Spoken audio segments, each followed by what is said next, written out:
Sa dulo ng isang maliit at halos nakalimutang baryo sa lalawigan ng Nueva Ecija, nakatayo ang isang lumang bahay na gawa sa kahoy at yero.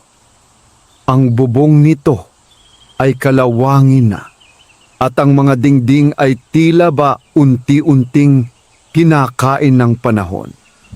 Sa kabila ng pagiging luma at payak nito, iyon ang naging tahanan ng isang matandang lalaki na kilala ng mga taga-baryo bilang si Mang Isko.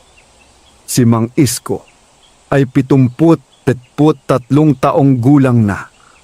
Ang kanyang likod ay bahagyang nakayuko dahil sa mahabang taon ng pagtatrabaho sa bukid.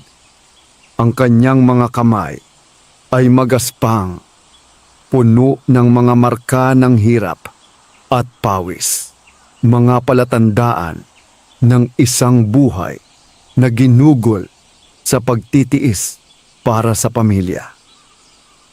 Tuwing umaga, bago pa sumikat ang araw, nagigising na si Mang Isko. Sanay na ang kanyang katawan sa ganitong oras ng paggising. Kahit wala na siyang gaanong lakas upang magtrabaho sa bukid tulad ng dati, hindi pa rin niya kayang sanayin ang sarili sa buhay na walang ginagawa. Sa maliit na kusina ng kanyang bahay, dahan-dahan siyang nagluluto ng lugaw sa isang lumang kalan na deoling. Habang pinapakuluan ng tubig at hinahalo ang bigas, tahimik niyang pinagmamasdan ang mahinang usok na umaakyat sa hangin. Mag-isa lamang siya sa bahay. Dati ay hindi naman ganoon.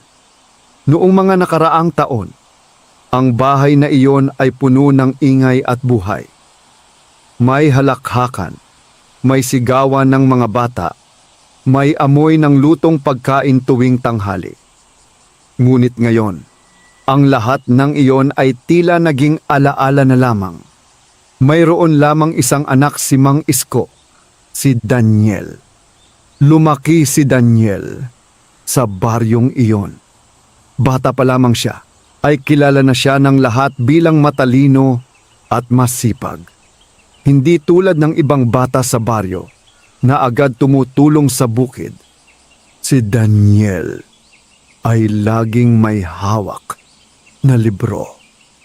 Hindi iyon ipinagkait ni Mang Isko. Kahit hirap sa buhay, pinilit niyang pag-aralin ang kanyang anak. Nagtrabaho siya sa bukid mula umaga hanggang gabi. May mga pagkakataon pang tumatanggap siya ng trabaho sa ibang bukirin upang may maipadala lamang na baon sa paaralan si Daniel. May mga araw na kanin at asin lamang ang ulam ni Mang Isko, ngunit tiniyak niyang hindi nagugutom ang kanyang anak. Isang gabi, habang sila ay kumakain sa maliit na mesa sa kanilang bahay, nagsalita si Daniel. "Tatay," sabi nito habang nakayuko sa plato. "Ano yon, anak?" sagot ni Mang Isko. "Tatay, gusto ko pong mag-aral sa Maynila kapag nakapagtapos ako ng high school." Sandaling natahimik si Mang Isko. Alam niyang malaki ang pangarap ng kanyang anak. Alam din niyang hindi madaling tuparin iyon. Ngunit nang makita niya ang determinasyon sa mga mata ni Daniel, unti-unti siyang napangiti. "Kung iyon ang gusto mo, anak," sabi niya ng mahinahon, "gagawin natin ang lahat para mangyari iyon." At ginawa nga niya. Nagbenta siya ng maliit na bahagi ng kanilang lupain. Nagtrabaho siya ng doble. May mga panahong halos hindi na siya makatulog sa pagod. Ngunit hindi siya nagreklamo. Dahil para kay Mang Isko, ang kinabukasan ng kanyang anak ang pinakamahalagang bagay sa mundo. Lumipas ang mga taon. Nakapagtapos si Daniel ng kolehiyo sa Maynila. Hindi nagtagal, nakakuha ito ng magandang trabaho sa isang malaking kumpanya. Sa una, madalas pa siyang umuwi sa baryo upang dalawin ang kanyang ama. Tuwing umuuwi siya, may dala siyang pagkain at mga gamit para sa bahay. Masaya si Mang Isko sa tuwing dumarating ang anak. Ngunit habang tumatagal, naging mas bihira ang pag-uwi ni Daniel. Hanggang sa dumating ang panahon na halos hindi na siya nagpaparamdam. Ang dating lingguhang tawag ay naging buwanan. Ang buwanan ay naging paminsan-minsan, hanggang sa tuluyan na itong nawala. Isang araw, dumating si Daniel sa baryo sakay ng isang magarang kotse. Nakasuot siya ng mamahaling damit at tila ibang-iba na sa batang lumaki sa lugar na iyon. Masayang sinalubong siya ni Mang Isko. Daniel! Anak, dumating ka! Ngunit kakaiba ang ekspresyon ng mukha ng binata. Parang may mabigat itong sasabihin. Umupo sila sa lumang bangko sa harap ng bahay. Tay, panimula ni Daniel. May gusto sana akong pag-usapan. Tahimik lamang na tumango si Mang Isko. Hindi na po kasi praktikal na manatili pa kayo dito mag-isa, sabi ni Daniel. Bakit naman? Mahinahong tanong ng matanda. Busy na po ako sa trabaho at may sarili na rin akong buhay sa Maynila. Naramdaman ni Mang Isko ang kakaibang bigat sa dibdib. Tay, siguro mas mabuti kung ibenta na lang natin ang lupa at bahay na ito. Napatingin si Mang Isko sa paligid. Ang bahay na iyon, ang kinalakihan ni Daniel. Ang lupang iyon ang pinaghirapan niya sa loob ng maraming taon. Anak, mahina niyang sabi, dito tayo nagsimula. Ngunit tila hindi na iyon mahalaga kay Daniel. Praktikal lang po, tay, sagot nito. Hindi ko naman kayo mapupuntahan palagi. Hindi nagsalita si Mang Isko. Makalipas ang ilang linggo, tuluyan nang umalis si Daniel. Hindi na rin siya bumalik. Unti-unting lumipas ang mga taon. Ang bahay ni Mang Isko ay lalong tumanda. Ganoon din ang kanyang katawan. Ngunit sa kabila ng lahat, hindi nawala ang pag-asa sa kanyang puso na balang araw. Babalik din ang kanyang anak. Isang hapon, habang nakaupo siya sa harap ng bahay at pinagmamasdan ang paglubog ng araw, may isang itim na sasakyang dahan-dahang huminto sa harap ng kanyang bakuran. Hindi niya kilala ang sasakyan. Hindi rin niya kilala ang lalaking bumaba mula rito. Nakasuot ito ng maayos na Amerikana at may dalang maliit na maleta. Lumapit ang lalaki sa matanda. Magandang hapon po, sabi nito ng magalang. Napatingala si Mang Isko. Oo, magandang hapon din, sagot niya. Siya po ba si Isko Ramirez? Oo, ako nga. Sandaling ngumiti ang lalaki. Pagkatapos ay sinabi nito ang isang bagay na hindi inaasahan ng matanda. Matagal na po namin kayong hinahanap. Nakunot ang noo ni Mang Isko. Bakit naman? Dahan-dahang binuksan ng lalaki ang kanyang maleta.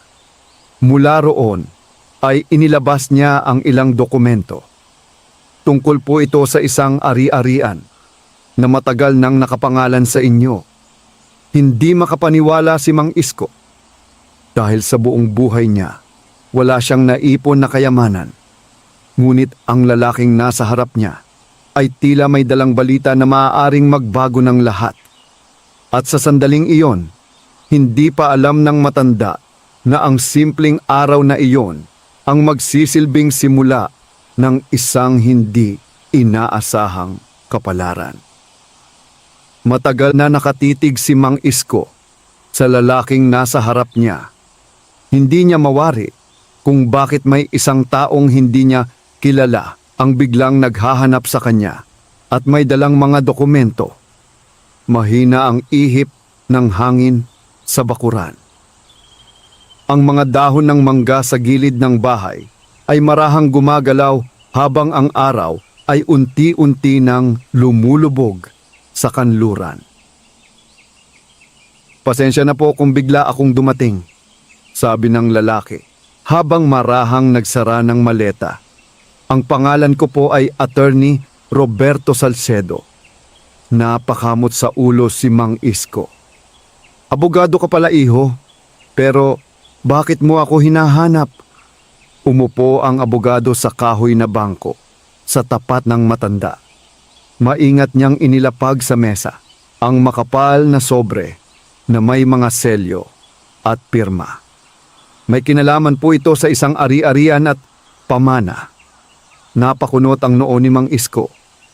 Pamana, mukhang nagkakamali ka yata.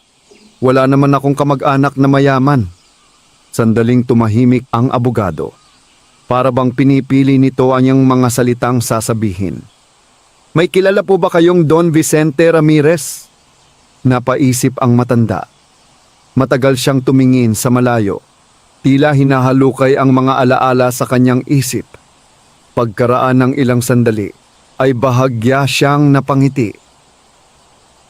Vicente? May kilala akong Vicente noong bata pa ako. Pinsan ko yon sa malayong kamag-anakan. Matagal na kaming hindi nagkita. Bata pa ako nang umalis siya ng baryo. Tumango ang abogado. Siya po yon. Nanlaki ang mga mata ni Mang Isko. Buhay pa ba siya? Dahan-dahang umiling ang abogado. Hindi na po. Pumanaw siya 2 buwan na ang nakalilipas. Bahagyang bumigat ang dibdib ng matanda. Kahit matagal na silang hindi nagkita ng pinsan, bahagi pa rin iyon ng kanyang kabataan. Pero bakit ako ang hinahanap ninyo? Binuksan ng abogado ang sobre at inilabas ang ilang papeles. Bago po siya pumanaw, nag-iwan si Don Vicente ng huling habilin. Tinitigan ni Mang Isko ang mga dokumento, ngunit wala siyang maintindihan sa mga nakasulat. Hindi siya sanay sa mga ganitong papeles.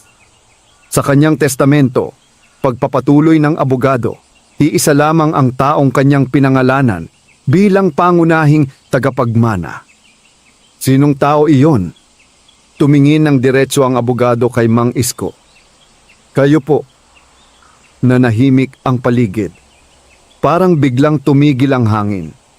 Si Mang Isko ay tila hindi agad nakaunawa sa kanyang narinig. Ako? Opo. Sigurado ka ba? Baka may kapangalan lang ako. Umiling ang abogado. Nakasaad po rito ang buong pangalan ninyo at pati ang baryong ito.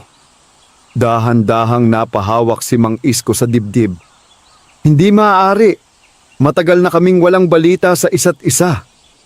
Pero ayon po sa mga tala, kayo lamang ang natitirang kamag-anak na kinilala niya. Napabuntong hininga ang matanda. Hindi niya alam kung ano ang mararamdaman. Mabuti pa sigurong sabihin mo na lang kung ano ang gusto mong sabihin, sabi niya. Bahagyang ngumiti ang abogado. Sa madaling salita, si Don Vicente ay nag-iwan ng malaking kayamanan. Hindi pa rin gumagalaw si Mang Isko. Mayroon siyang mga lupain, negosyo, at ilang ari-arian sa Maynila at sa ibang probinsya. Bahagyang natigilan ang matanda. Magkano ba iyon? Hindi agad sumagot ang abogado. Sa halip ay inilabas niya ang ispang dokumento. Kung isasama ang lahat ng ari-arian, tinatayang aabot ito sa mahigit 200 milyong piso.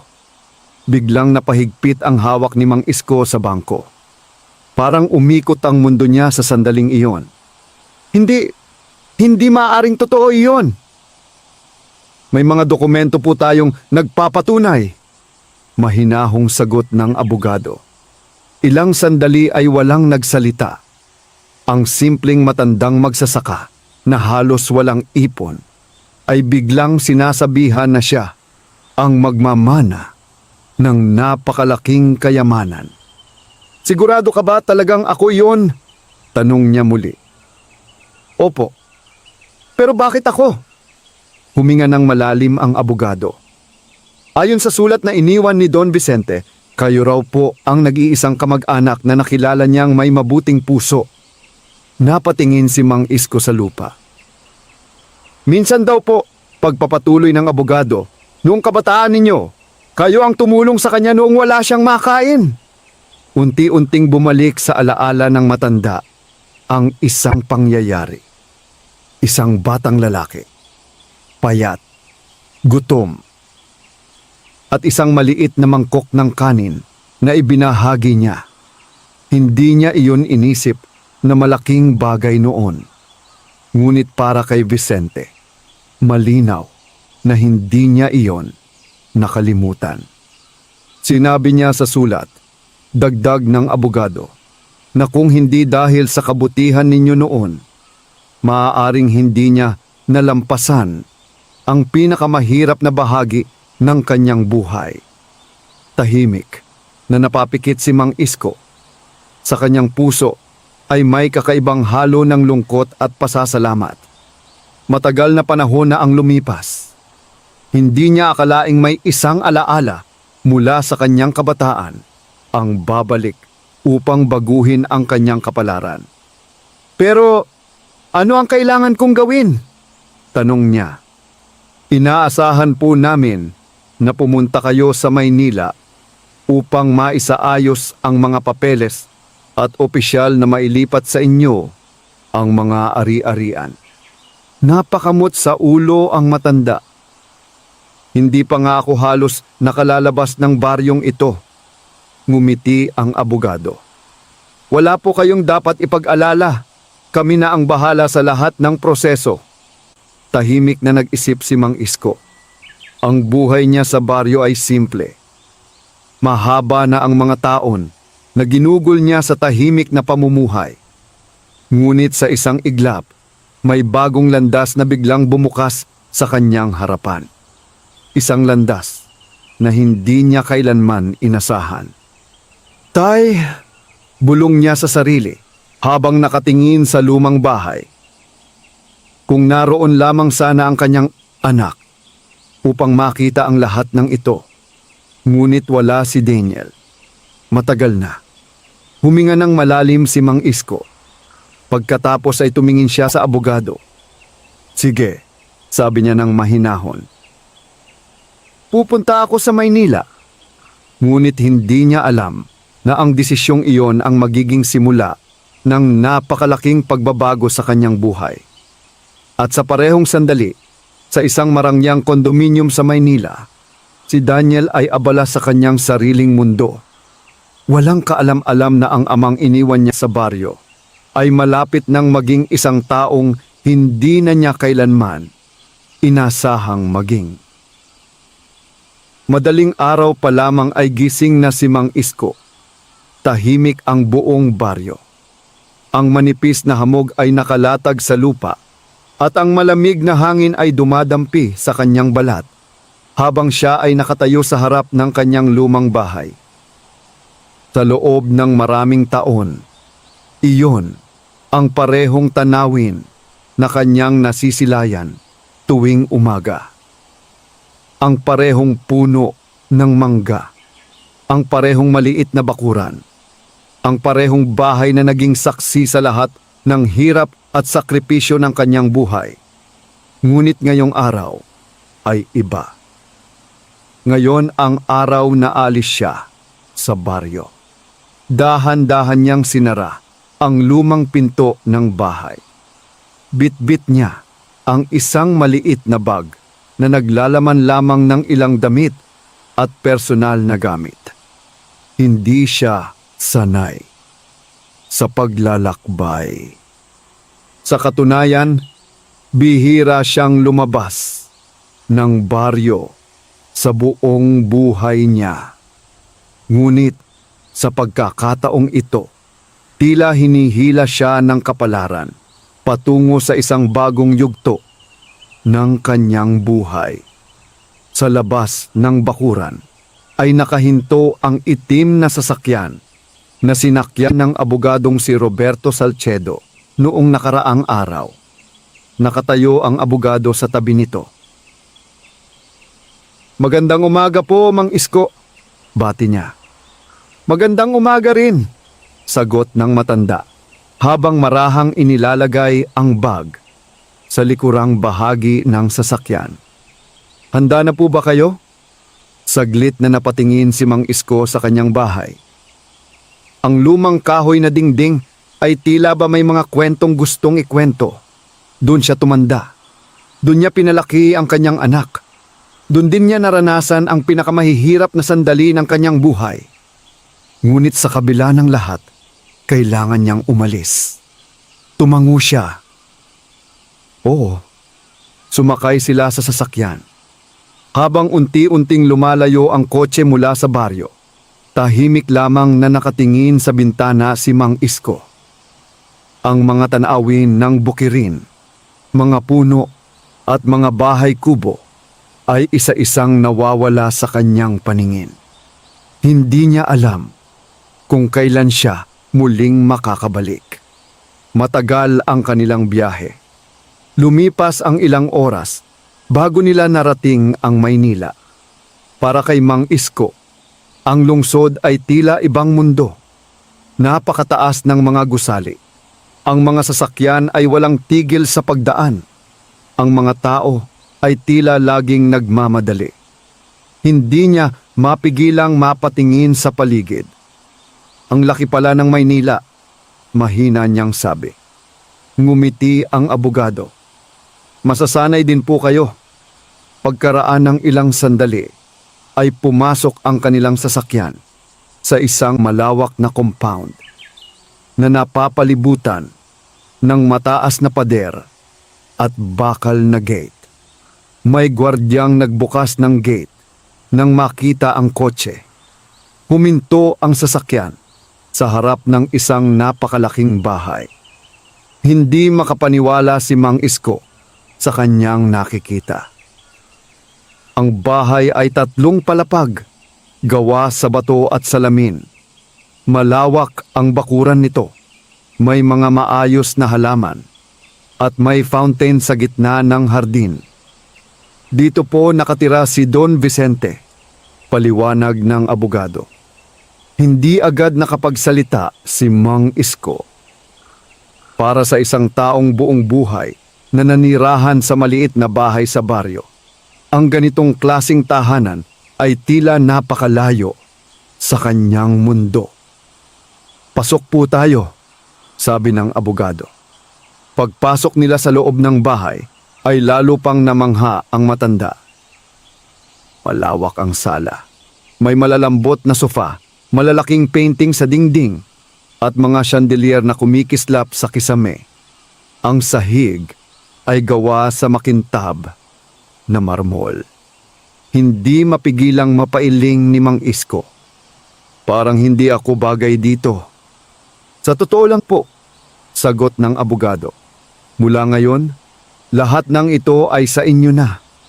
Lalong hindi makapaniwala ang matanda. Mula sa isang simpleng magsasaka na halos walang ari-arian, bigla siyang inilagay sa isang mundo ng karangyaan. Lumapit ang isang lalaking nakauniporme. Magandang umaga po, magalang nitong bati. Siya po si Mang Isko Ramirez, sabi ng abogado. Siya na po ang bagong may-ari ng bahay. Agad na yumuko ang lalaki. Malugod po namin kayong tinatanggap, sir. Napakamot sa ulo si Mang Isko. Sir, hindi ako sanay sa ganyan. Ngunit ngumiti lamang ang mga taong naroon. Dinala siya ng abogado sa isang opisina sa loob ng bahay. Sa loob ay may malaking mesa na puno ng mga dokumento. May ilang papeles lamang po tayong kailangang pirmahan upang maging opisyal ang lahat, paliwanag ng abogado.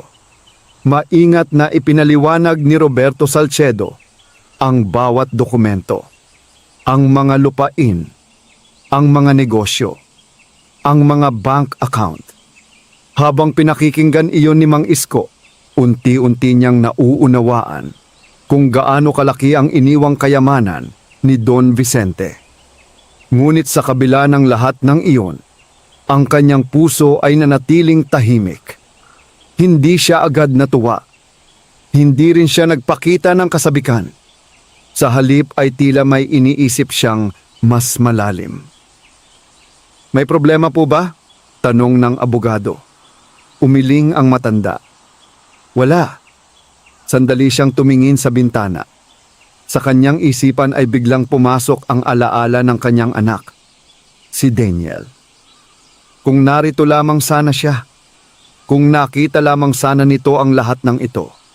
Hindi niya alam kung matutuwa ba ang anak o lalo lamang lalayo. Huminga ng malalim si Mang Isko. Pagkatapos ay marahan niyang kinuha ang bolpen na nasa mesa. Isa-isa niyang pinirmahan ang mga dokumento. Sa bawat pirma ay tila nagbabago ang direksyon ng kanyang buhay. At sa sandaling iyon, opisyal nang nagsimula ang bagong yugto ng kapalaran ni Mang Isko. Ang matandang minsang iniwan ng sariling anak ay ngayon isang tao na may hawak ng napakalaking kayamanan. Ngunit hindi pa niya alam na ang kayamanang iyon ay hindi lamang magdadala ng ginhawa sa kanyang buhay. Magdadala rin ito ng mga tao na muling babalik sa kanya, mga taong matagal na siyang kinalimutan. At isa sa mga iyon ay ang anak na minsan siyang iniwan. Lumipas ang ilang araw mula ng opisyal na mailipat kay Mang Isko ang lahat ng ari-arian ni Don Vicente. Para sa matanda, ang bawat umaga sa malaking bahay ay tila isang panaginip na hindi pa rin niya lubos na maunawaan. Sanay siya sa maagang paggising. Kaya kahit sa bago niyang tirahan, ay pareho pa rin ang kanyang gawain. Bago pa sumikat ang araw, nagigising na siya at tahimik na naglalakad sa loob ng malawak na bahay. Sa unang mga araw, madalas siyang mapahinto sa gitna ng sala. Tinitingnan niya ang malalaking bintana, ang makintab na sahig, at ang mga mamahaling kasangkapan na nakapaligid sa kanya. Hindi pa rin siya sanay. Sa baryo, sapat na sa kanya ang isang maliit na mesa at isang lumang bangko. Ngunit ngayon ay napapaligiran siya ng mga bagay na hindi niya kailanman naisip na magiging bahagi ng kanyang buhay. Isang umaga, habang nakatayo siya sa balkonahe ng ikalawang palapag, lumapit sa kanya ang abogadong si Roberto Salcedo. Magandang umaga po, Mang Isko, bati nito. Magandang umaga rin, sagot ng matanda. Tahimik silang nagmasid sa hardin sa ibaba. Ang mana sa mamaha. Ang mga halaman ay maayos na inaalagaan ng mga hardinero. At ang fountain sa gitna ay patuloy na umaagos ang tubig. Unti-unti na po nating naayos ang karamihan sa mga dokumento, sabi ng abogado. Ganun ba? Tugon ni Mang Isko. May ilang negosyo po si Don Vicente na kailangan nating bisitahin sa mga susunod na araw. Kayo na po kasi ang opisyal na may-ari. Sandaling natahimik ang matanda. Sa buong buhay niya, hindi siya nasanay sa pamamahala ng negosyo. Ang alam lamang niya ay magbungkal ng lupa, magtanim ng palay, at maghintay ng ani. Hindi ko alam kung kakayanin ko ang mga ganyan, mahinahon niyang sabi. Ngumiti ang abogado. Huwag po kayong mag-alala. May mga tao po na matagal nang nagtatrabaho para kay Don Vicente. Tutulungan nila kayo. Tumango si Mang Isko, ngunit may bakas pa rin ng pag-aalinlangan sa kanyang mukha. Pagkaraan ng ilang sandali, ay bumalik sila sa loob ng bahay. Sa hapagkainan ay nakahain na ang agahan. Napakalaki ng mesa at maraming pagkain ang nakalagay. Tinapay, prutas, itlog at kape. Naupo si Mang Isko sa dulo ng mesa. Sa baryo, Sanay siyang kumain ng simpleng kanin at tuyo o kaya'y lugaw. Kaya tuwing nakikita niya ang ganitong karaming pagkain, hindi niya maiwasang magtaka. Napakarami naman nito, sabi niya. Karaniwan na po ito dito, sagot ng kasambahay. Ngunit bahagyang ngumiti si Mang Isko. Hindi kailangang ganito karami araw-araw. Tahimik na tumango ang kasambahay. Habang kumakain, biglang nagtanong ang abogado. May balak po ba kayong hanapin ang inyong anak? Sandaling natigil si Mang Isko sa pagkain. Hindi niya inaasahan ang tanong na iyon. Ilang sandali siyang tahimik bago nagsalita. Hindi ko alam kung nasaan na siya. Wala na po ba kayong balita sa kanya? Umiling ang matanda. Maraming taon na. Sa kanyang puso, hindi kailanman nawala ang pagmamahal niya sa anak. Kahit iniwan siya nito, nananatili pa rin ang pag-asa na balang araw ay muli silang magkikita. Ngunit hindi niya alam kung paano magsisimula. Sa kabilang bahagi ng lungsod, sa isang mataas na gusali sa Makati, abala si Daniel sa kanyang trabaho. Nakatayo siya sa harap ng malaking bintana ng kanyang opisina. Sa ibaba ay makikita ang mahabang linya ng mga sasakyan at ang walang tigil na galaw ng lungsod. Sa loob ng ilang taon, malaki na ang naging pagbabago sa kanyang buhay. Maganda ang kanyang trabaho. May sarili siyang kondominium at kilala siya sa kumpanya bilang isang mahusay na empleyado. Ngunit sa kabila ng lahat ng iyon, may bahagi sa kanyang puso na tila may kulang. May mga pagkakataon na bigla niyang naaalala ang baryo, ang lumang bahay, at ang kanyang ama. Ngunit sa tuwing pumapasok ang mga alaala na iyon, agad niya itong itinutulak palayo sa kanyang isip. Sa kanyang paniniwala, kailangan niyang ituon ang pansin sa kanyang sariling buhay. Samantala, sa mansyon ni Mang Isko, nagsimula na ang mga pagbabago. Ilang araw matapos ang paglipat ng mga ari-arian, nagsimulang dumating ang mga tagapamahala ng iba't ibang negosyo ni Don Vicente upang makilala ang kanilang bagong amo. Isa-isa silang ipinakilala ng abogado. May manager ng mga lupain. May tagapangasiwa ng mga apartment. May mga accountant na responsable sa mga pinansyal na tala. Tahimik lamang na nakinig si Mang Isko sa kanilang mga paliwanag. Sa bawat ulat na kanyang naririnig, lalo niyang nauunawaan kung gaano kalaki ang responsibilidad na kanyang tinanggap. Ngunit sa kabila ng lahat ng iyon, nanatiling simple ang kanyang pag-iisip. Gusto ko lamang na maging maayos ang lahat, sabi niya sa mga naroroon. Kung paano ninyo pinatakbo ang mga negosyo noon, ipagpatuloy lamang ninyo. Huwag ninyong pabayaan ang mga taong nagtatrabaho sa atin. Nagkatinginan ang mga manager.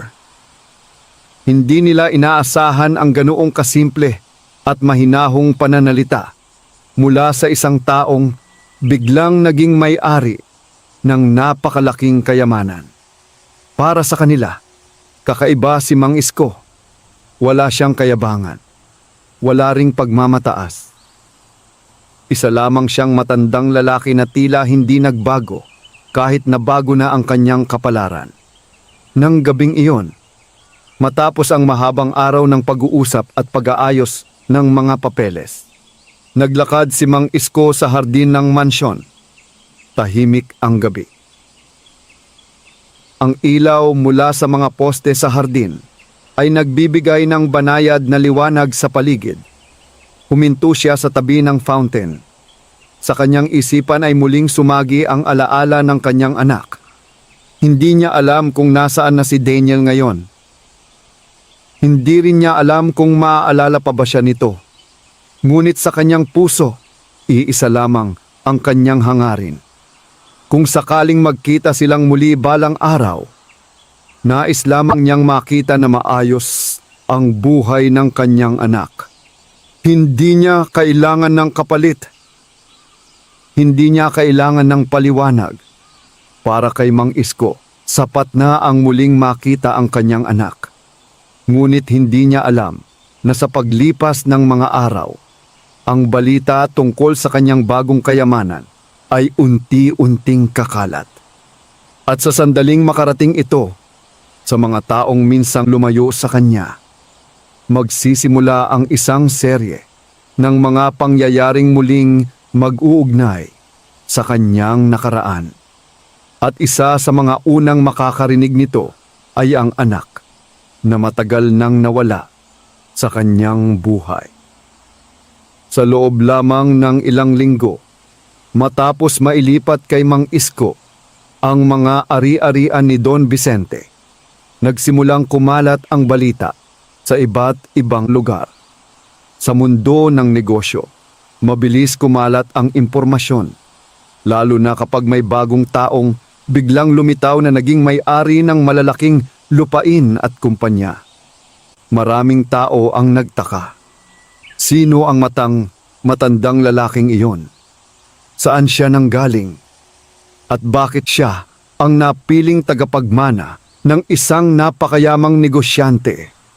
Sa mansyon ni Mang Isko, nananatiling simple ang takbo ng kanyang araw. Kahit napapaligiran na siya ng mga taong nagtatrabaho para sa kanya, hindi pa rin nagbago ang kanyang mga nakasanayang gawain. Tuwing umaga ay naglalakad siya sa hardin. Minsan ay nakikipag-usap siya sa mga hardinero at kasambahay. Kinukumusta ang kanilang kalagayan. Para sa kanya, hindi mahalaga kung gaano kalaki ang kanyang kayamanan. Ang mahalaga ay maayos ang pakikitungo niya sa kapwa. Isang araw, habang nasa opisina sa loob ng mansyon, si Mang Isko, kasama si Attorney Roberto Salcedo, may dumating na isang bisita.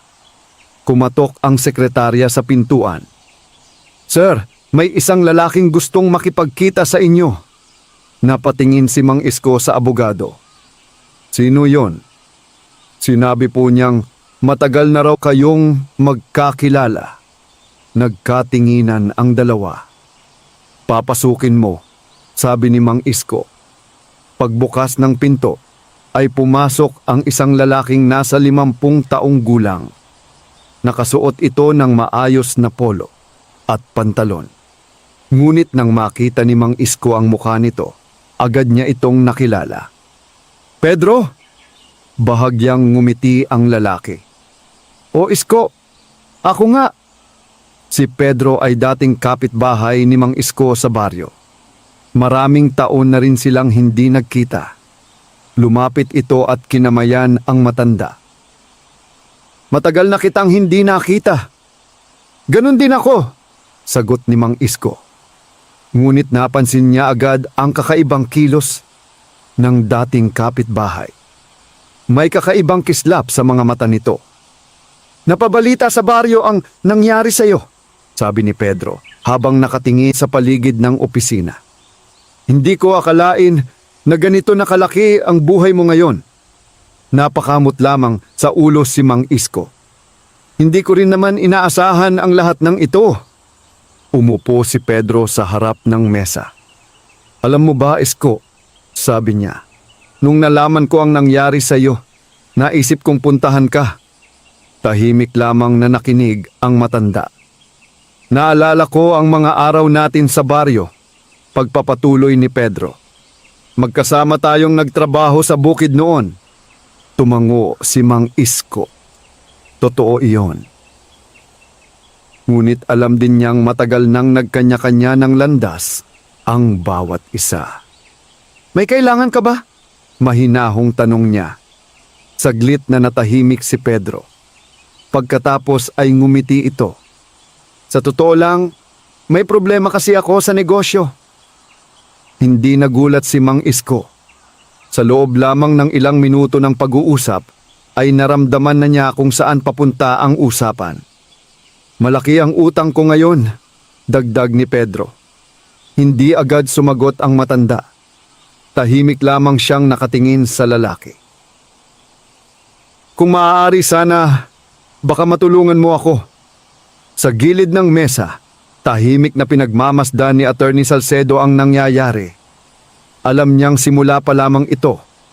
Kapag nalaman ng ibang tao ang tungkol sa kayamanan ni Mang Isko, marami pang lalapit sa kanya na may dalang iba't ibang kahilingan. Ngunit iba ang reaksyon ni Mang Isko.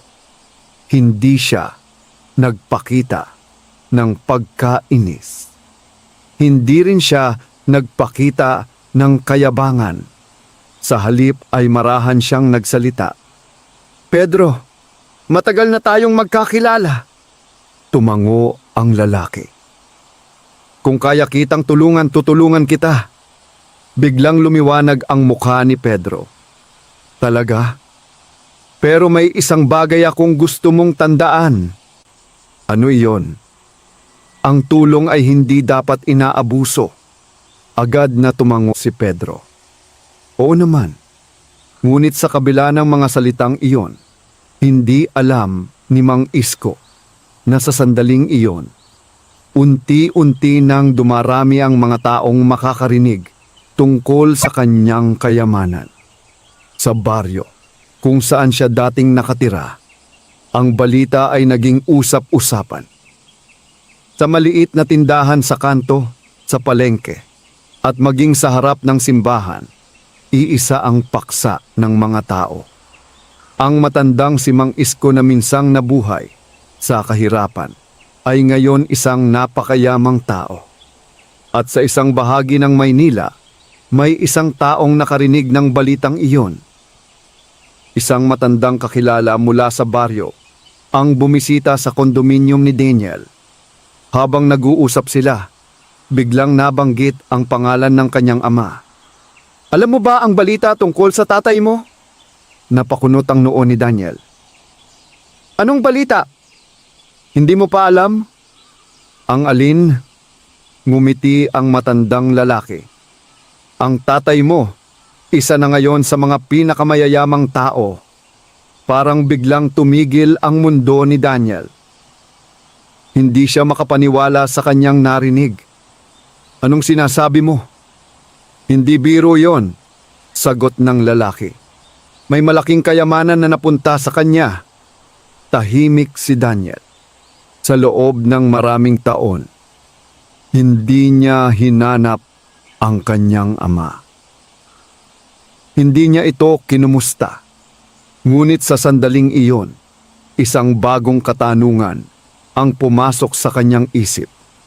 Kung totoo ang balitang iyon, ano na ang buhay ng kanyang ama ngayon?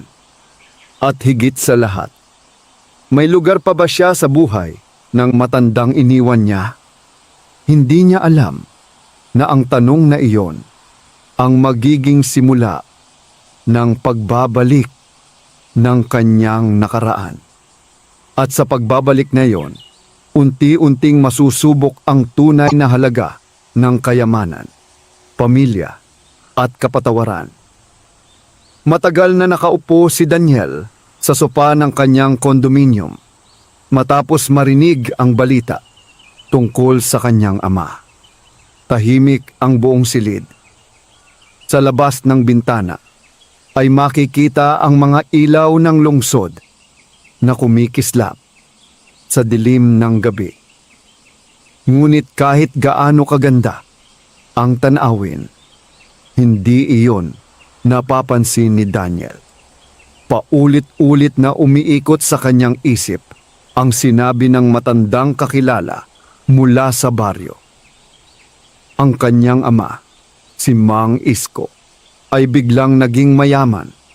Para kay Daniel, tila hindi ito kapani-paniwala. Sa kanyang alaala, ang kanyang ama ay isang simpleng magsasaka na buong buhay na nagtrabaho sa bukid. Isang matandang lalaki na nanirahan sa lumang bahay sa baryo. Hindi niya kailanman naisip na darating ang araw na magiging may-ari ito ng malaking kayamanan. Huminga ng malalim si Daniel at tumayo mula sa sofa. Lumapit siya sa bintana. Sa ibaba ay patuloy ang galaw ng lungsod. Ang mga sasakyan ay naglalakbay sa mahabang kalsada at ang mga tao ay tila walang tigil sa paglalakad. Ngunit sa kanyang isipan ay bumabalik ang mga alaala ng nakaraan, ang baryo, ang bukid, at ang kanyang ama na nakayuko sa pagtatrabaho sa ilalim ng araw. Naalala niya kung paano siya inaalagaan ni Mang Isko nung bata pa siya, kung paano nito tiniis ang pagod at hirap upang mapag-aral siya. May mga gabing nakikita niya ang kanyang ama na pagod, ngunit nakangiti pa rin. Ngunit habang tumatanda siya, unti-unti siyang lumayo sa buhay na iyon. Nang makapasok siya sa kolehiyo, sa Maynila, nagbago ang kanyang pananaw. Nakita niya ang ibang mundo. Isang mundong puno ng oportunidad, ambisyon, at pangarap. At sa mundong iyon, ang simpleng buhay sa baryo ay tila naging bahagi na lamang ng kanyang nakaraan. Hanggang sa dumating ang araw na tuluyan niyang iniwan ang kanyang ama. Hindi niya sinabi iyon ng direkta, ngunit sa kanyang mga kilos at desisyon, malinaw na iyon ang nangyari. At ngayon matapos ang maraming taon, muling bumalik sa kanyang harapan ang alaala ng taong iniwan niya. May halong kaba at pag-aalinlangan ang kanyang nararamdaman. Hindi niya alam kung ano ang gagawin. Sa kabilang bahagi ng lungsod, tahimik ang mansyon ni Mang Isko sa gabing iyon. Matapos ang isang mahabang araw ng pag-aasikaso sa ilang negosyo na iniwan ni Don Vicente, naglakad ang matanda sa hardin ng bahay.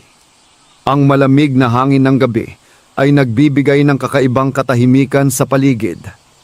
Huminto siya sa tabi ng fountain. Ang tunog ng dumadaloy na tubig ay tila nagbibigay ng kapanatagan sa kanyang isip. Sa loob ng ilang linggo, marami nang nagbago sa kanyang buhay. Marami na ring taong lumapit sa kanya, mga dating kakilala, mga taong matagal nang hindi niya nakikita. May mga humihingi ng tulong, may mga nais makipag-ugnayan muli. Ngunit sa kabila ng lahat ng iyon, may isang taong hindi pa rin niya nakikita. Ang kanyang anak. Hindi niya alam kung narinig na ba nito ang balita tungkol sa kanya. Hindi rin niya alam kung nais ba siyang makita nito muli. Ngunit sa kabila ng lahat, hindi siya nagtataglay ng galit sa kanyang puso.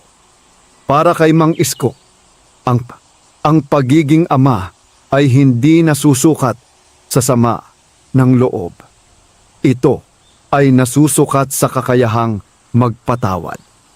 Sa mansyon, napansin ng abogadong si Roberto Salcedo ang kakaibang katahimikan ni Mang Isko sa mga nakaraang araw.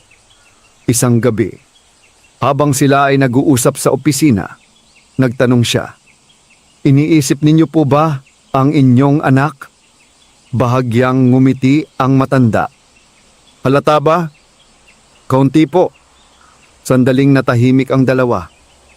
"Hindi ko alam kung saan siya magsisimulang hanapin," sabi ni Mang Isko. "Maaari po natin siyang hanapin kung gusto ninyo," sagot ng abogado. Ngunit marahan lamang na umiling ang matanda. "Huwag na muna." "Bakit po?" Huminga ng malalim si Mang Isko. "Kung nais niya akong makita, siya ang lalapit. Hindi niya nais na pilitin ang anak. Para sa kanya, mas mahalaga na kusang bumalik ang loob nito." Samantala, sa kondominium ni Daniel, hindi siya makatulog sa gabing iyon. Patuloy siyang naglalakad sa loob ng kanyang silid. may bahagi sa kanyang puso na gustong malaman ang katotohanan. Gusto niyang malaman kung ano na ang kalagayan ng kanyang ama. Ngunit may bahagi rin sa kanya na natatakot. Natatakot siyang harapin ang nakaraan. Natatakot siyang harapin ang taong iniwan niya. Ngunit habang lumilipas ang gabi, unti-unting lumilinaw sa kanyang isip ang isang desisyon. Hindi siya mapapakali hanggat hindi niya nalalaman ang buong katotohanan. Kaya kinabukasan, matapos ang mahabang pag-iisip, kinuha ni Daniel ang kanyang telepono. Tinawagan niya ang matandang kakilala mula sa baryo. "Pwede mo ba akong dalhin sa lugar kung nasaan ang tatay ko?" Sa kabilang linya ay narinig ang bahagyang pagtawa ng matanda. "Akala ko ba matagal mo na siyang nakalimutan?" Sandaling natahimik si Daniel. Pagkatapos ay mahina siyang nagsalita. "Hindi ko siya nakalimutan. Lumayo lang ako." Sa sandaling iyon, nagsimula na ang unang hakbang ni Daniel patungo sa muling pagkikita nila ng kanyang ama. Ngunit hindi niya alam kung ano ang naghihintay sa kanya sa pagharap na iyon. Hindi niya alam kung tatanggapin pa siya ng ama na minsan niyang iniwan. At hindi rin niya alam na ang pagbabalik na iyon ay magiging simula ng isang pagsubok na magpapakita kung ano ang tunay na halaga ng pamilya. Kinabukasan ay maagang nagising si Daniel.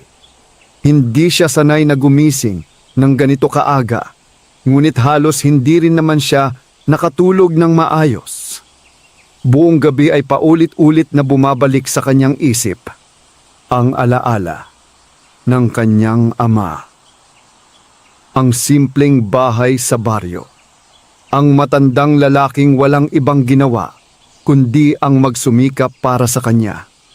Habang nakatayo si Daniel sa harap ng salamin, sa kanyang silid, hindi niya maiwasang mapatingin sa sarili. Matagal na ang lumipas mula nang huli niyang makita ang kanyang ama. Marahil ay nagbago na rin ang itsura niya. Marahil ay hindi na siya agad makikilala nito.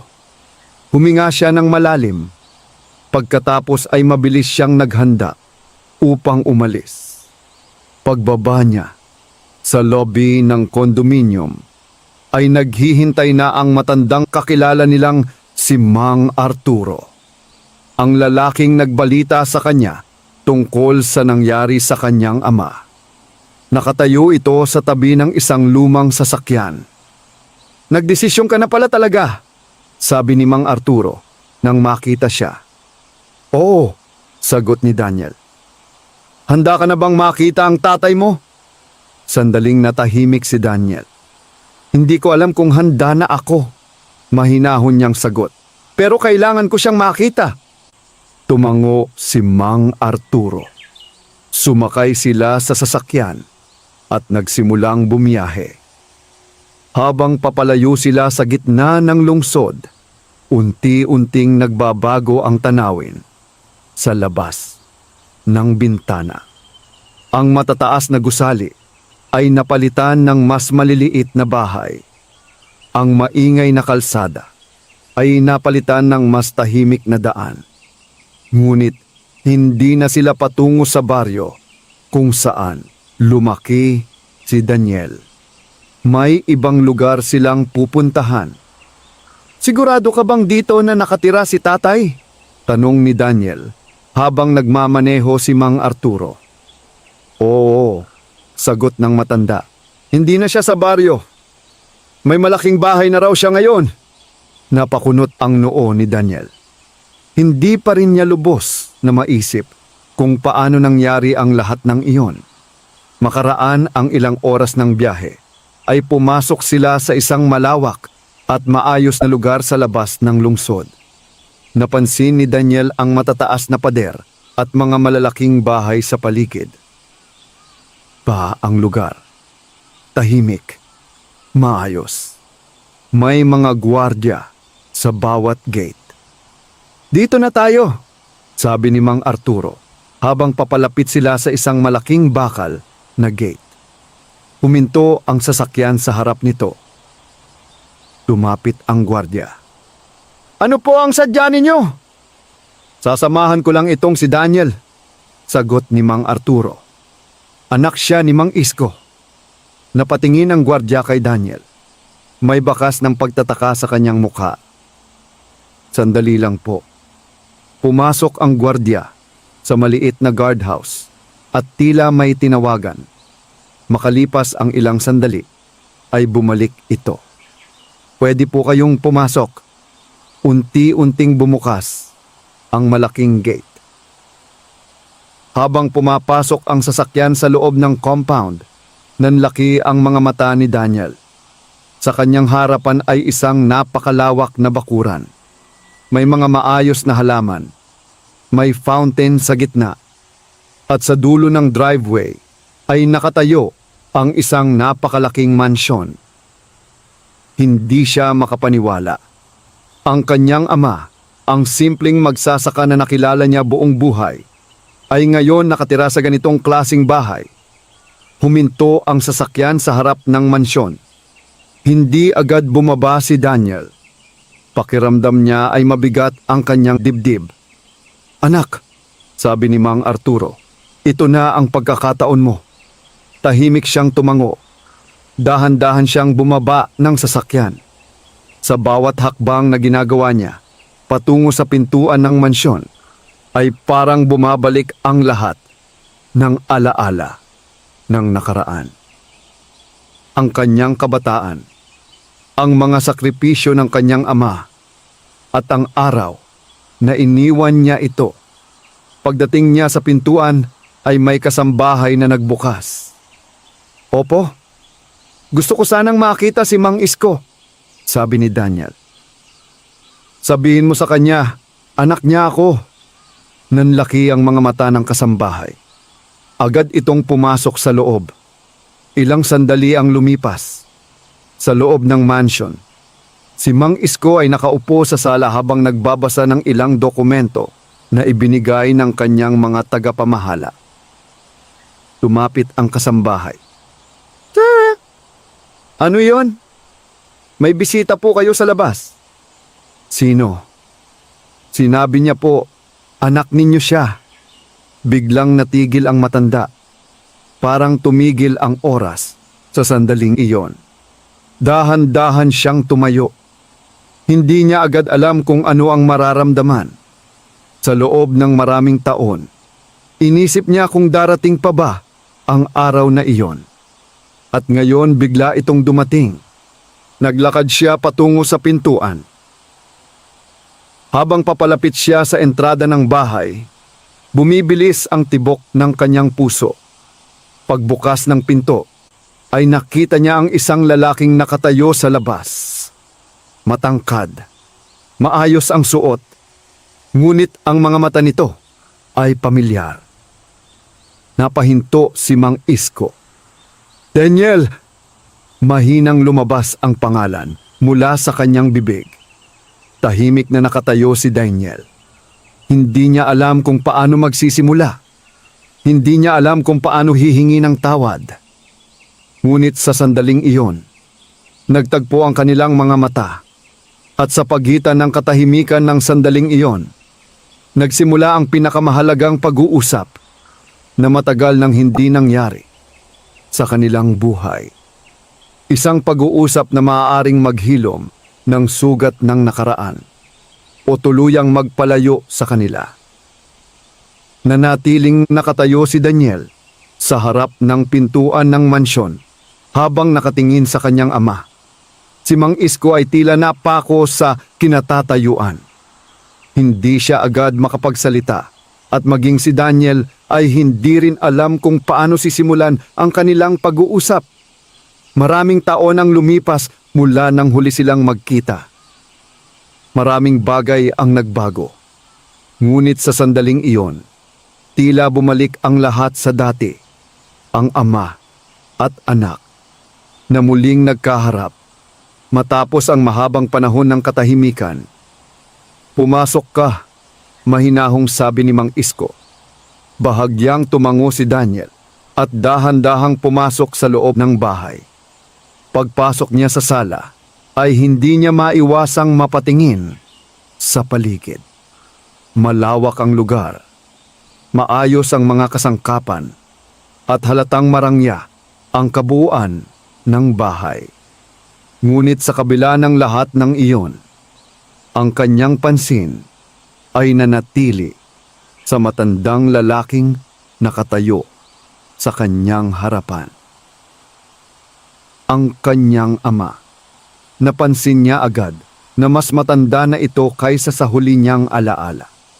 Mas puti na ang buhok ni Mang Isko. Mas mabagal na rin ang kanyang kilos. Ngunit ang mga mata nito ay nananatiling pareho, mga matang puno ng kabaitan. Umupo si Mang Isko sa sofa at itinuro ang upuan sa tapat nito. "Maupo ka muna," sabi niya. Sumunod si Daniel. Muling bumalot ang katahimikan sa silid. Para bang pareho nilang hinahanap ang tamang mga salita. Sa wakas ay nagsalita si Daniel. "Tay!" Sandali siyang napahinto. Hindi niya alam kung paano ipagpapatuloy ang kanyang sasabihin. Matagal na panahon na rin mula nang huli niyang tawagin ang kanyang ama sa ganitong paraan. "Pasensya na," mahina niyang sabi. Tumingin si Mang Isko sa kanya. Hindi siya nagsalita agad. Sa halip ay tahimik lamang siyang nakinig. "Matagal na akong dapat bumalik," pagpapatuloy ni Daniel. Maraming taon na ang lumipas. Huminga ng malalim si Daniel. "Alam kong nagkamali ako." Ang kanyang boses ay may bahagyang panginginig. Hindi sanay si Daniel na magpakita ng ganitong kahinaan. Ngunit sa harap ng kanyang ama ay tila nawawala ang lahat ng kanyang depensa. Tahimik na nakatingin sa kanya si Mang Isko. Sa kanyang puso ay bumabalik ang mga alaala ng nakaraan. Ang batang si Daniel na minsang tumatakbo sa bakuran ng kanilang lumang bahay. Ang batang nangangarap ng magandang kinabukasan. At ang araw na iniwan siya nito. Ngunit sa kabila ng lahat ng iyon, wala siyang nararamdamang galit. Sa halip ay isang tahimik na pag-unawa. "Bakit ka bumalik?" tanong ni Mang Isko. Hindi iyon sinabi ng may galit. Pagkus ay parang isang simpleng tanong lamang na naghahanap ng katotohanan. Napayuko si Daniel. Hindi niya maitatanggi ang isang bagay. Narinig niya ang balita tungkol sa kayamanan ng kanyang ama. At iyon ang naging dahilan kung bakit siya nagpasya na hanapin ito. Ngunit habang nakaupo siya ngayon sa harap ng matandang lalaki, naramdaman niyang hindi iyon ang tunay na dahilan kung bakit siya narito. "Tay," sabi niya, "narinig ko ang tungkol sa nangyari sa inyo." Tahimik na nakinig si Mang Isko. "Pero hindi iyon ang dahilan kung bakit ako narito." Bahagyang nagtaas ng kilay ang matanda. "Totoo na nagulat ako nang marinig ko ang balita," pagpapatuloy ni Daniel. "Pero ang totoo, matagal ko nang gustong bumalik." Sandaling natahimik ang silid. "Tay, nagkamali ako noon. Iniwan ko kayo. Hindi ko man lang kayo kinumusta." Sa mga salitang iyon ay bahagyang napapikit si Mang Isko. Maraming taon na niyang hinintay na marinig iyon. Ngunit hindi niya kailanman pinilit. Dahan-dahan siyang nagsalita. "Anak, hindi ko kailanman itinanim sa puso ko ang galit sa iyo." Nagulat si Daniel sa narinig. "Buhay mo yon," pagpapatuloy ng matanda. "May sarili kang landas na gustong tahakin." Napayuko si Daniel. "Pero hindi ibig sabihin na tama ang ginawa ko." "Alam ko yun." Tahimik na napangiti si Mang Isko. "Lahat tayo nagkakamali. Ang mahalaga ay kung paano natin ito itinatama." Muling natahimik ang silid. Sa unang pagkakataon matapos ang maraming taon, naramdaman ni Daniel ang isang bagay na matagal niyang hindi nararamdaman. Kapanatagan. Pagkatapos ng ilang sandali ay nagsalita muli si Mang Isko. "Kumusta ka na?" Simple lamang ang tanong. Ngunit sa loob ng tanong na yon ay may nakatagong pagmamalasakit na hindi kailanman nawala. "Maayos naman po," sagot ni Daniel. "May trabaho ako sa Maynila." Tumango si Mang Isko. "Mabuti naman." Pagkatapos ay marahan siyang tumayo. Lumapit siya sa bintana at tumingin sa hardin sa labas. "Tandaan mo, Daniel," sabi niya, "hindi nasusukat ang halaga ng tao sa kayamanan." Napatingin si Daniel sa kanyang ama. "Maraming tao ang may pera," pagpapatuloy ni Mang Isko. "Pero hindi lahat may pamilya na babalikan." Ang mga salitang iyon ay tumimo sa puso ni Daniel. Sa sandaling iyon ay lalo niyang naunawaan kung gaano kalaki ang kanyang pagkukulang sa nakaraan. Ngunit sa kabila ng lahat, binigyan pa rin siya ng kanyang ama ng pagkakataon. Isang pagkakataon na muling buuin ang kanilang relasyon. Hindi pa niya alam kung magiging madali ang lahat. Hindi rin niya alam kung gaano katagal bago tuluyang maghilom ang sugat ng nakaraan. Ngunit malinaw sa kanya ang isang bagay. Hindi na niya hahayaang mawala muli ang pagkakataong ito. Dahil sa wakas, matapos ang mahabang panahon ng paglayo, muli niyang natagpuan ang pintuan na magbabalik sa kanya, sa kanyang pamilya. At sa pagkakataong ito, handa siyang manatili. Lumipas ang ilang araw matapos ang muling pagkikita ni Mang Isko at Daniel. Sa loob ng mansyon ay unti-unting nagiging mas natural ang kanilang pagsasama. Hindi paganap na nawawala ang ilang, ngunit malinaw na pareho nilang sinusubukang buuin muli ang ugnayan na matagal na nasira ng panahon. Tuwing umaga, sabay silang nag-aalmusal. Timple lamang ang gusto ni Mang Isko, kanin, itlog at kape. Kahit napakaraming pagkain ang maaaring ihain sa mesa, mas pinipili pa rin niya ang payak na pagkain na nakasanayan niya sa baryo. Isang umaga, habang kumakain sila, napansin ni Daniel ang ilang dokumentong nakalagay sa mesa. "Mga papeles po ba ito ng negosyo?" tanong niya. Tumango si Mang Isko. "Oo, marami pala talagang naiwan si Vicente." Kinuha ni Daniel ang isa sa mga dokumento at sinilip ito. May mga listahan ng lupa, mga apartment building at ilang negosyo na nakapangalan na ngayon sa kanyang ama. Hindi niya maitago ang kanyang pagtataka. "Tay, napakarami pala nito." Bahagyang ngumiti si Mang Isko. "Hindi ko rin nga akalain." Tahimik na napaisip si Daniel.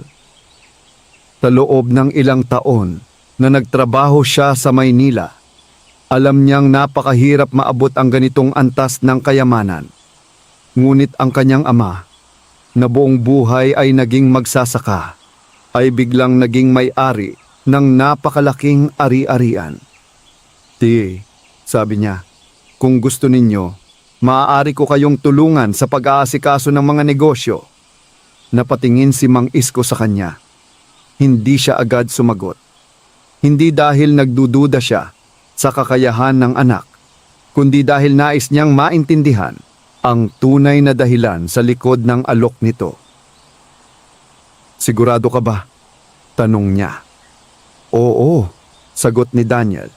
"May karanasan naman ako sa trabaho sa kumpanya." Sandaling nag-isip ang matanda. "Hindi ko pa alam kung paano ko hahawakan ang lahat ng ito," sabi niya. "Kung matutulungan mo ako, mabuti." Bahagyang ngumiti si Daniel.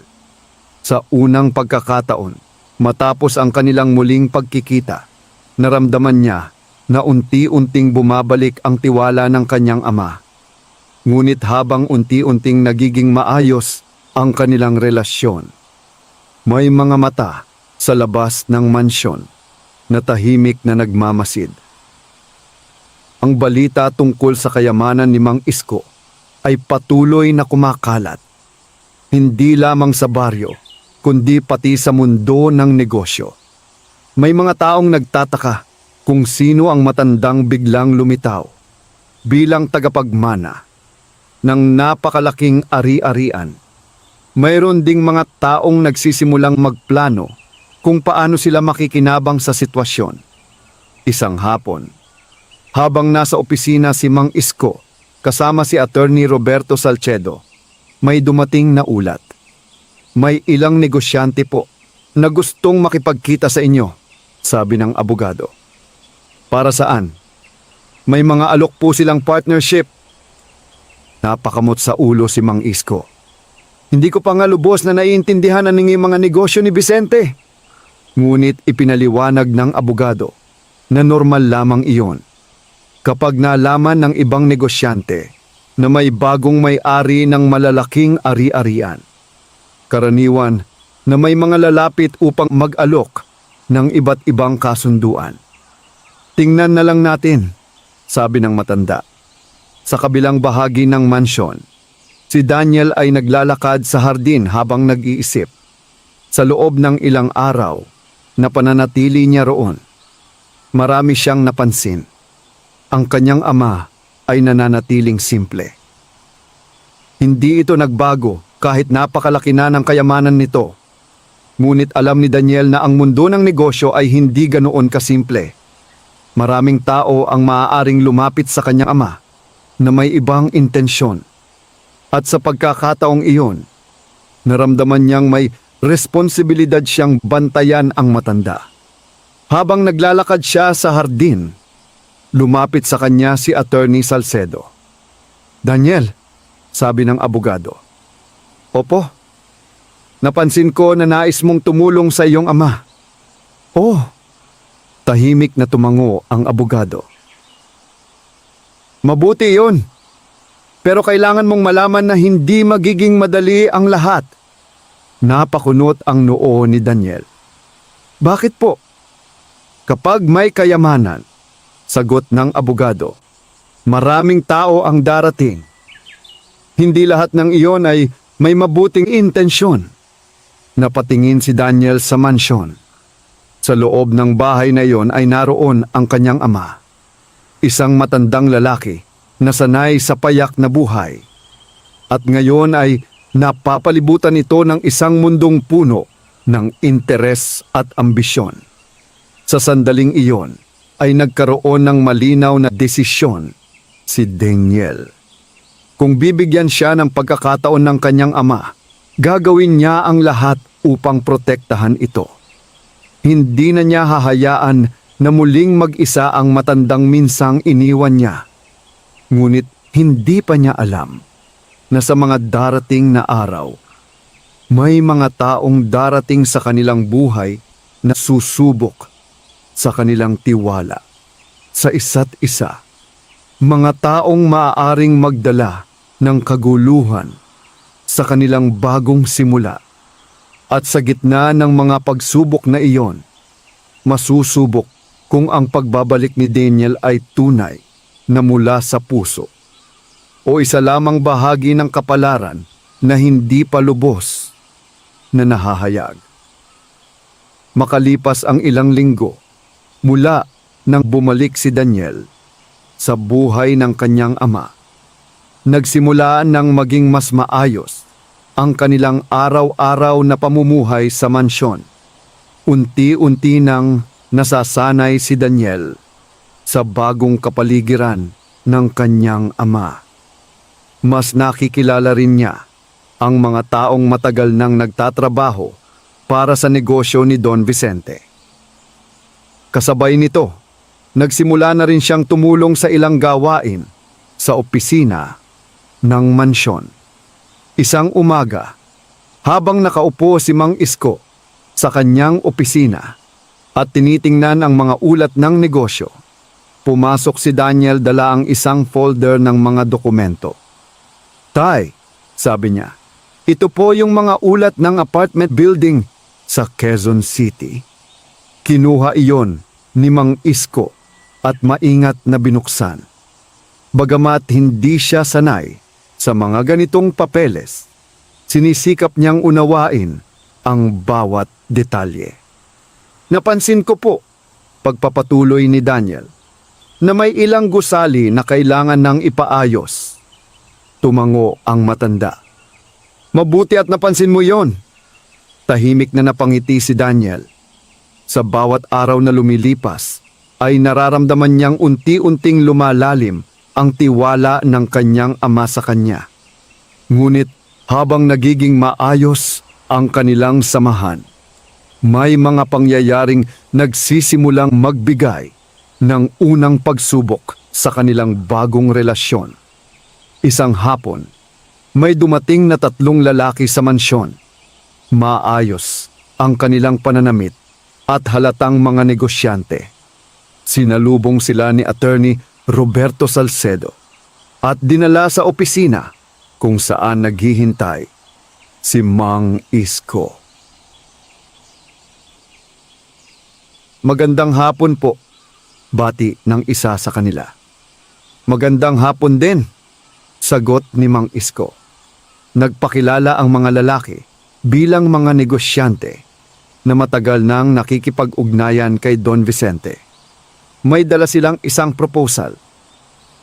"Nais po sana naming ipagpatuloy ang isang proyekto na matagal ng plano ni Don Vicente," sabi ng isa sa kanila. Maingat na nakinig si Mang Isko habang ipinapaliwanag nila ang proyekto. Isang malaking development project ang kanilang plano. Isang commercial complex na itatayo sa isa sa mga lupain na naiwan ni Don Vicente. Habang nagpapatuloy ang kanilang presentasyon, tahimik lamang na nakaupo si Daniel sa gilid ng mesa. Pinag-aaralan niya ang bawat detalye ng kanilang sinasabi. May mga bagay na tila hindi tugma. May ilang numero sa dokumento na hindi malinaw ang paliwanag. Matapos ang mahabang talakayan, ay nagsalita si Mang Isko. "Kailangan ko munang pag-isipan ito." Ngumiti ang mga negosyante. "Siyempre po, malaki ang potensyal ng proyektong ito." Pagkatapos ay nagpaalam na ang mga ito. Nang makaalis ang mga bisita, ay agad na nagsalita si Daniel. "Tay, may napansin po ako." "Ano yon?" Parang hindi malinaw ang ilang bahagi ng proposal nila. Napatingin si Mang Isko sa kanya. "Aling bahagi?" Kinuha ni Daniel ang dokumento at itinuro ang ilang detalye. Yung gastos sa construction at yung hatian ng kita. Tahimik na pinagmasdan iyon ni Mang Isko. Sa loob ng maraming taon ng kanyang buhay, hindi siya nasanay sa mga ganitong kasunduan. Ngunit, nararamdaman niyang may punto ang kanyang anak. "Sa tingin mo ba may problema?" tanong niya. "Hindi pa po ako sigurado," sagot ni Daniel. "Pero mas mabuti siguro kung pag-aralan muna natin ito ng mabuti." Tumango si Mang Isko. "Mabuti ang pagiging maingat." Sa gilid ng silid, tahimik na nakikinig si Attorney Salcedo. Bahagya siyang napangiti. Napansin niya ang isang bagay na mahalaga. Ang matandang si Mang Isko ay hindi nagmamadali sa desisyon. At ang kanyang anak ay nagsisimula ng magpakita ng malasakit sa mga desisyon ng pamilya. Sa mga susunod na araw, sinimulan nilang pag-aralan ng mabuti ang proposal. At doon nila natuklasan ang isang mahalagang detalye. Ang lupa na gagamitin sa proyekto ay isa sa pinakamahalagang ari-arian ni Don Vicente. Kung hindi nila ito mapag-aaralan ng mabuti, maaaring mawalan ng malaking halaga ang kanilang pamilya. Nang gabing iyon, naglakad si Mang Isko sa hardin kasama si Daniel. Tahimik ang paligid. "Tama ka kanina," sabi ng matanda. "Salamat po." Huminto si Mang Isko at tumingin sa kanyang anak. "Alam mo, Daniel, natutuwa ako na nandito ka ngayon." Nagulat si Daniel sa sinabi ng kanyang ama. "Maraming bagay ang kailangan kong matutunan sa bagong buhay na ito," pagpapatuloy ni Mang Isko. "Pero mas magaan ang pakiramdam ko dahil may kasama ako." Napangiti si Daniel. Sa sandaling iyon ay naramdaman niyang hindi lamang niya tinutulungan ang kanyang ama. Unti-unti rin niyang tinutubos ang mga pagkukulang niya sa nakaraan. Ngunit hindi pa nila alam na ang proyektong inalok sa kanila ay simula pa lamang ng mga pagsubok na darating sa kanilang buhay. May mga taong hindi matutuwa sa mga desisyong gagawin nila. May mga taong gagawa ng paraan upang makuha ang kayamanang hawak ngayon ni Mang Isko. At sa gitna ng mga pagsubok na iyon, lalong masusubok ang kanilang tiwala sa isa't isa bilang ama at anak na muling nagtagpo matapos ang mahabang panahon ng paglayo.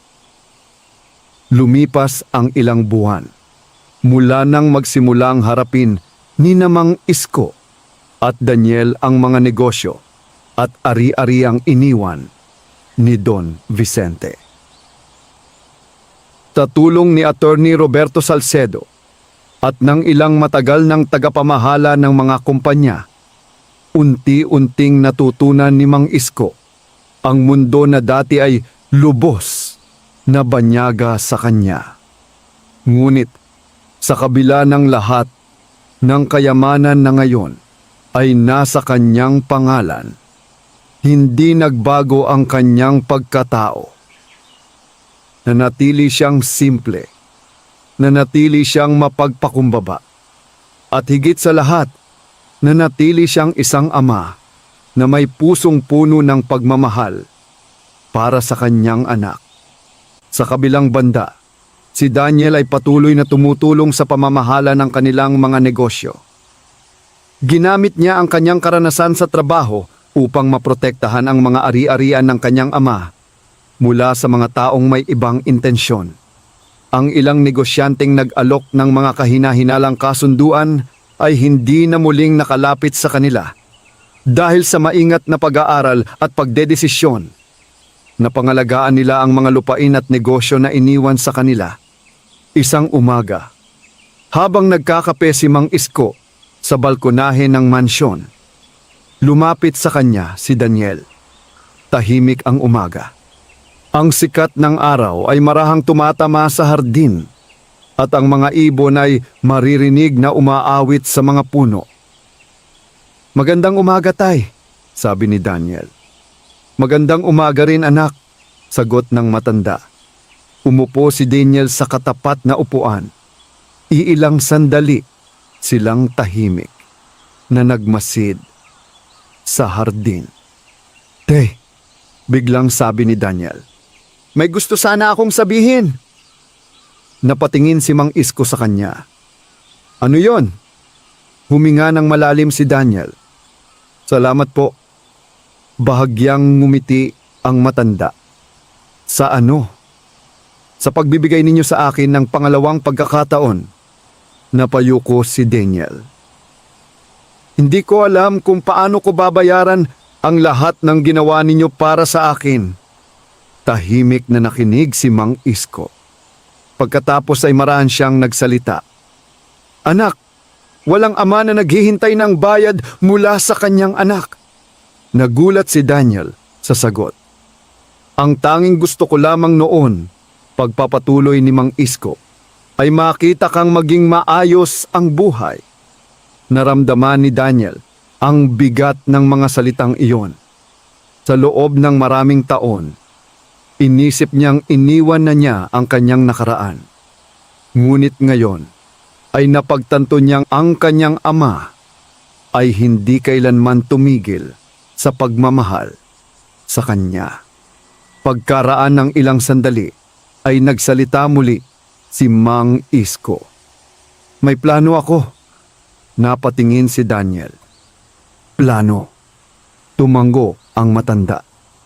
Matagal ko nang iniisip kung paano gagamitin ang kayamanang ito. Tay, kung tungkol po ito sa negosyo, matutulungan ko kayo. Ngunit umiling si Mang Isko. Hindi negosyo ang iniisip ko. Napakunot ang noo ni Daniel. Ano po iyon? Dahan-dahang tumayo si Mang Isko at tumingin sa malawak na hardin. Naalala mo ba ang baryo kung saan tayo nanggaling? Opo. Maraming tao doon ang patuloy na naghihirap. Tahimik na nakinig si Daniel. Kaya naisip ko, pagpapatuloy ng matanda, na gamitin ang bahagi ng kayamanan na ito upang makatulong sa kanila. Napatingin si Daniel sa kanyang ama. Magpapatayo tayo ng paaralan. Magbibigay tayo ng tulong sa mga magsasaka. Tutulungan natin ang mga batang gustong makapag-aral.